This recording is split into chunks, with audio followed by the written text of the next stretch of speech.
Guys welcome to only IAS.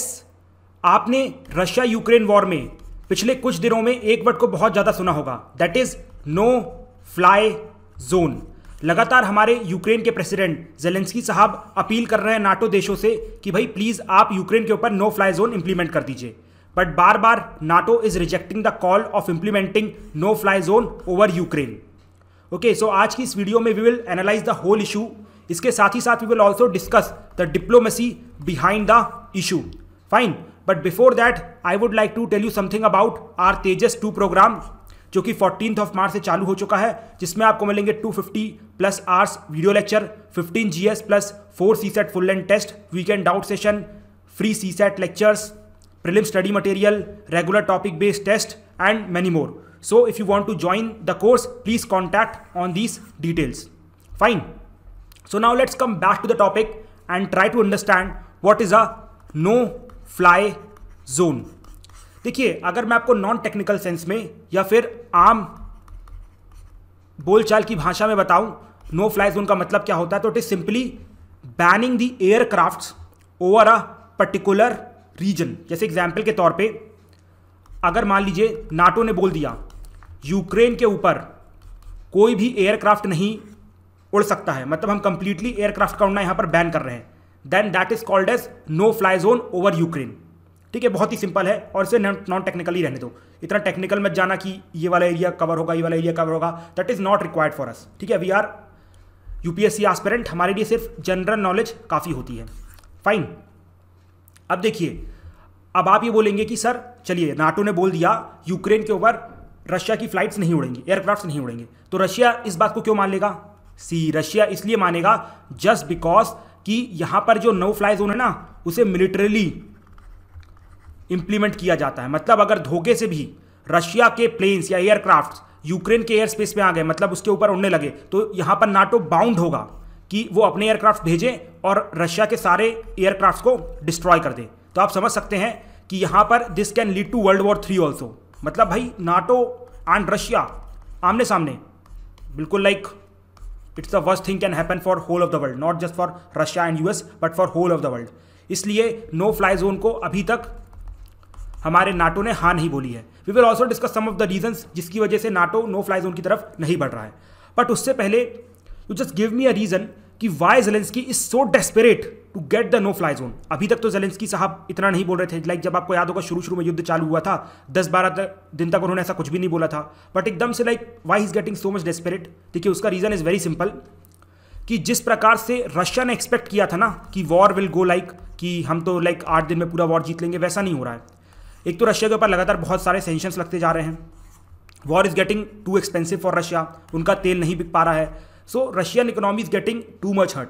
इसके साथ ही साथ रशिया के ऊपर कैजुअलिटी बहुत ज़्यादा हो रही है। जैसे आपको पता होगा कि अप्रॉक्सीमेटली 19 एयरक्राफ्ट उनके डिस्ट्रॉय किए जा चुके हैं, 10,000 सोल्जर्स उनके मर चुके हैं। This is a Ukrainian claim. ठीक है, और ये पूरे तरीके से आप गलत भी नहीं कह सकते हैं, लाइक रशिया को भी काफ़ी लॉसेस हो रहे हैं। ओके, अब देखिए, जब Russia is getting so much of loss and not getting anything in return, और अभी आप समझ लीजिए लगभग 70% यूक्रेन अभी भी कब्जाना बाकी है। यूक्रेन की पॉपुलेशन अप्रॉक्सीमेटली 4 करोड़ है, तो you can not get that region so easily. ठीक है, तो अब फाइनली पुतिन साहब का दिमाग हो गया खराब। उन्होंने अभी तक ट्राई किया कि सिविलियंस एरिया पे अटैक ना किया जाए, अपने आप को रिस्ट्रेन किया जाए, बहुत कुछ ट्राई किया, but he is not able to get Ukraine under the table. मतलब भाई जेलेंस्की साहब नेगोशिएट करने को रेडी ही नहीं है। ठीक है, जो वो चाहते हैं वो पुतिन साहब नहीं मान रहे हैं, और जो पुतिन चाहते हैं वो जेलेंस्की साहब नहीं मान रहे हैं। तो now Russia is getting fed up of this and now Russia is telling कि भाई अब बाहर में जाओ, now we will be using the heavy duty aircraft on you. और आपने पिछले कुछ दिनों में देखा भी होगा कि इवन जो जहाँ पर बच्चे थे, स्कूल्स, इवन मॉल्स, और इवन जो बंकर जहाँ पर बच्चे थे वहाँ तक अटैक हुआ है। तो आप समझ सकते हैं कि now Russia is getting very ruthless. तो अब इस चीज़ से हमारे जो जेलेंस्की साहब डर रहे हैं, उन्हें पता है ह्यूमैनिटेरियन वे में इट विल बी रॉन्ग, इसलिए वो चाहते हैं कि अगर एयरक्राफ्ट को लगा दिया जाए, मतलब एयरक्राफ्ट बैन कर दी जाए, नो फ्लाई जोन लगा दिया जाए, तो इससे फायदा क्या होगा कि एटलीस्ट इतना लाइक ह्यूमन राइट वायलेशन नहीं होगा। तो पहला रीज़न तो ये है कि जेलेंस्की इज सो डेस्परेट।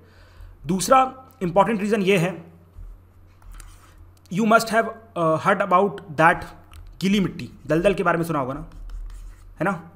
सो इससे रिलेटेड एक बहुत ही फेमस टर्म है रशिया में विच इज़ कॉल्ड एज रासपुतित्सा। देखिए क्या होता है, रातपुतीसा मतलब होता है कि गीली मिट्टी, बहुत ही स्टिकी मिट्टी। देखिए रशिया यूक्रेन बॉर्डर के आसपास यूजुअली विंटर के टाइम पे और स्प्रिंग के टाइम पे, मतलब साल में ऐसा 2 बार होता है, जब जो मिट्टी होती है ना पूरी स्टिकी हो जाती है, बहुत गीली गीली हो जाती है, मतलब वहाँ पर चलना तक मुश्किल हो जाता है।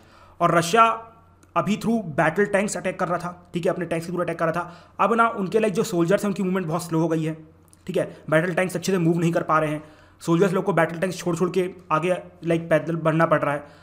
तो अल्टीमेटली अब रशिया के पास कोई ऑप्शन बचा ही नहीं है एयरक्राफ्ट को यूज़ करने के अलावा, और एयरक्राफ्ट का यूज़ बहुत ही हैवी होने वाला है, ठीक है। और इवन जैसा कि मैंने बताया कि यहाँ पर वो लोग अपने हैवी ड्यूटी एयरक्राफ्ट भी यूज़ करने वाले, जैसे कि हमारे पुतिन साहब ने कुछ टाइम पहले स्टेटमेंट दी थी, हाइपरसोनिक का भी लाइक उन्होंने स्टेटमेंट दी है, हम न्यूक्लियर तो धमकी दे ही रहे हैं। तो ultimately now Ukraine is getting like scared कि भाई उनके एयरक्राफ्ट आएंगे तो that will be bad thing, because अभी तक जो उनके लाइक बैटल थे, लाइक बैटल टैंक्स थे, उनसे बच रहे थे, लेकिन अब बैटल टैंक्स आगे बढ़ ही नहीं पा रहे। तो हमारे पुतिन साहब को भी कोई ऑप्शन नहीं है instead of using the aircrafts, ठीक है। This is the second reason कि like why Zelensky wants to have no fly zone over Ukraine. इसके बाद तीसरा इंपॉर्टेंट रीज़न ये है कि आपने देखा होगा कि बहुत सारे soldiers, ex military commanders Ukraine की हेल्प करने के लिए आ रहे हैं, ठीक है, जिसमें से काफ़ी लाइक जापान के हैं, यूएस के हैं, इंग्लैंड के हैं, बहुत कंट्रीज़ के हैं, बड़ी बड़ी कंट्रीज़ के हैं। तो अब यहाँ पर हमारे जो प्रेसिडेंट ज़ेलेंस्की साहब है वो ये बताना चाहते हैं कि अगर सोचिए अगर ऊपर से अटैक होंगे, एयरक्राफ्ट से अटैक होंगे, तो सिंपल सी बात है आपके सोल्जर्स भी डेथ होगी। जब उनकी बॉडीज़ दोबारा आपकी कंट्रीज़ में जाएंगी तो आपके ऊपर भी प्रेशर होगा कि आप कुछ ना कुछ करें। तो वो करने से पहले आप पहले ही यहाँ पर अगर नो फ्लाई जोन इंप्लीमेंट कर दे तो आपके सोल्जर्स भी बच जाएंगे। और आपको वियतनाम वॉर तो याद ही होगा, वहाँ पर क्या हुआ था कि जैसे ही यूएस सोल्जर्स की डेड बॉडीज आने लगी थी तो यूएस की लाइक पूरी मीडिया, वहाँ की जनता पूरी भड़क गई थी कि why we are interfering in their war, ठीक है। तो वैसे ही अगर मान लीजिए थोड़े से भी लाइक अगर आप सोच रहे हैं कि यूक्रेन में यूएस सोल्जर की डेथ हुई तो US will react very voluntarily, ठीक है, यूएस की जनता लाइक पागल हो जाएगी उस टाइम पे। सो उस चीज़ को भी हमारे जो यूक्रेन प्रेसिडेंट है ज़ेलेंस्की साहब वो अवॉइड करना चाहते हैं।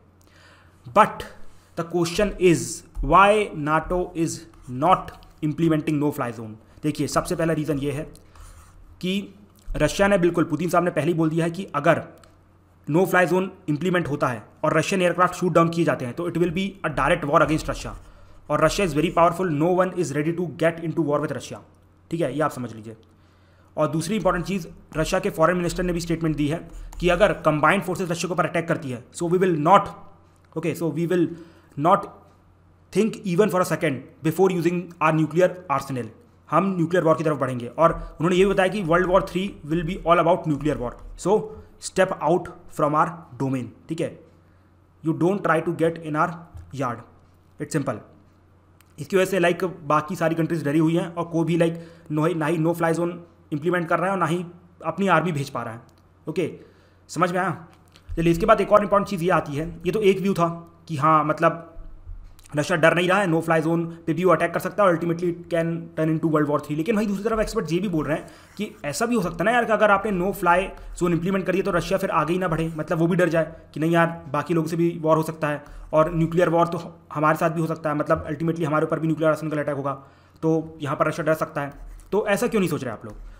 देखिए लेकिन इसके चांसेस बहुत कम हैं। जिस तरह से like Russia is becoming a rock state और पुतिन जिस तरह की स्टेटमेंट दे रहे हैं, it is very risky. But लोग यहाँ पर एग्जाम्पल दे रहे हैं 1962 क्यूबन क्राइसिस का, क्यूबन मिसाइल क्राइसिस का, जहाँ पर यूएसआर नीचे झुक गया था। ओके, तो देर आर चांसेस कि यूएसआर फिर से नीचे एक बार झुक गया है, मतलब इन शॉर्ट रशिया, है ना। सो आगे क्या होगा that rest on future. But हमारा पूरा मतलब जो भी इशू था कि क्यों हो रहा है, क्या हो रहा है, वाई नाटो से रिलेक्टेंट और फ्लाई जोन क्या होता है, क्यों रशिया चाहता है, क्या नाटो चाहता है, ये सब हमने डिस्कस कर लिया अच्छे से, ठीक है। अब देखिए नो फ्लाई जोन यहाँ पर टर्म आया था, तो क्या इसे पहले कभी भी यूज़ किया गया है? इसे पहले भी 2 बार यूज़ किया गया है, ठीक है। जैसे सबसे पहली बार तो आपको याद होगा इराक वॉर्स पे, ठीक है, वहाँ पर यूज़ किया गया था, जिसकी वजह से आप कह सकते हैं कि इराक में काफ़ी लोगों की जान बची थी। और उसके बाद ऑपरेशन डिनाई फ्लाइट में like from 1993 to 1995 Balkan conflict के दौरान नो फ्लाई जोन यूज़ किया गया था और ये काफ़ी इफेक्टिव था, पता, लाइक काफ़ी जान बची थी और इवन काफ़ी कम हानि हुई थी। So it can be effective, but everything depends on future or how state will react or how Russia will react. Okay. So with this, I conclude today's video. Now we are going to meet in the next video with some more stuff. Till that time, thank you and have a nice day and Jai Hind.